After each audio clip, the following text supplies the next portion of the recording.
गुरु और शिष्य, it's a beautiful relationship, isn't it? कुछ महत्वपूर्ण पहलू हैं इस रिश्ते के। आइए बात करते हैं उन महत्वपूर्ण पहलुओं पर। मुझे ऐसा लगता है हम में से अधिकतर लोगों ने इस मूवी को देखा होगा। मूवी का नाम है तारे ज़मीं पर। इस मूवी के एक छोटे से दृश्य में मुझे ऐसा लगता है इस मूवी के निर्देशक ने उन सारे पहलुओं को दर्शा दिया है। तो उन पहलुओं पर बात करने से पहले आइए देखते हैं उस मूवी के यह सीन।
वीडियो में जो महत्वपूर्ण बातें मुझे लगी, पहली बात कि गुरु के सामने कितनी भी भीड़ हो, वह अपने शिष्य को और उसकी विशेषताओं को बड़ी आसानी से भाप लेता है। दूसरी बात, जब ईशान नंदकिशोर अवस्थी स्टेप्स उतर रहा था अवार्ड लेने के लिए, तब लास्ट स्टेप्स पे वो थोड़ा सा लड़खड़ा गया था और लड़खड़ाने के बाद वो थोड़ा सा आई थिंक गिर रहा था, पर निकुम सर ने उसको बचा लिया। तो यह एक रिलेशनशिप का महत्वपूर्ण पहलू है कि जब हम गुरु के साथ आगे बढ़ते हैं तो हो सकता है हमारे पास कुछ क्षण ऐसे आए जब हम लड़खड़ाएंगे, हम गिर सकते हैं। तब हमें इस बात का ध्यान रखना चाहिए कि हम अकेले नहीं हैं। उस राह में हमारे साथ हमारे गुरु भी साथ हैं और गुरु हमें संभाल ही लेंगे। तीसरा पॉइंट कि जब निकुम सर और ईशान स्टेज की ओर आगे बढ़ रहे थे तब वो दोनों साथ साथ आगे बढ़ रहे हैं। गुरु भी शिष्य के साथ कुछ ऐसे ही रिलेशनशिप को निभाता है जहां पर वह एक लक्ष्य बनाता है, दोनों मिलकर एक लक्ष्य बनाते हैं और उस लक्ष्य प्राप्ति की ओर दोनों साथ में मिलकर आगे बढ़ते हैं, साथ साथ चलते हैं और एक जना सिखा रहा है और एक जना सीख रहा है और साथ में आगे बढ़ते जाते हैं। चौथी इंपॉर्टेंट पॉइंट कि जब गुरु को लगने लगता है कि मेरे शिष्य को सब समझ में आ गया है और अब मैं लक्ष्य के बहुत नजदीक हूं, जैसा कि निकुम सर करते हैं कि स्टेज पर पहुंचने के बाद ईशान को आगे प्रेरित करते हैं आगे बढ़ने के लिए और वो वहीं रुक जाते हैं, वहां देखते रहते हैं कि अब मेरा शिष्य कैसा परफॉर्म करने वाला है। क्यों? क्योंकि अब वह लक्ष्य के बहुत नजदीक है और उसे वे अकेला छोड़ देते हैं।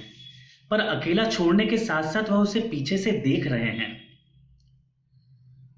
अब जो कुछ महत्वपूर्ण पहलू हैं, मैं आपका ध्यान चाहूंगा इस बात पे, क्योंकि बहुत इंपॉर्टेंट पॉइंट मुझे इस आगे के जो सीन थे उसमें लगे कि ईशान उस अवार्ड को प्राप्त कर लेता है और प्राप्त करके बहुत खुश होता है।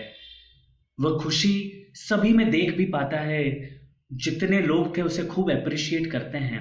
अक्सर यहाँ पर हम एक गलती कर देते हैं एज ए स्टूडेंट, जो इस वीडियो में बखूबी दर्शाई गई है कि जैसे ही वो अवार्ड को प्राप्त करता है, वो अवार्ड को प्राप्त करने के बाद सबको देखने के बाद पीछे पलट के अपने गुरु की ओर देखता है और गुरु की ओर दौड़ के भाग के जाता है और उनको गले से लगा लेता है।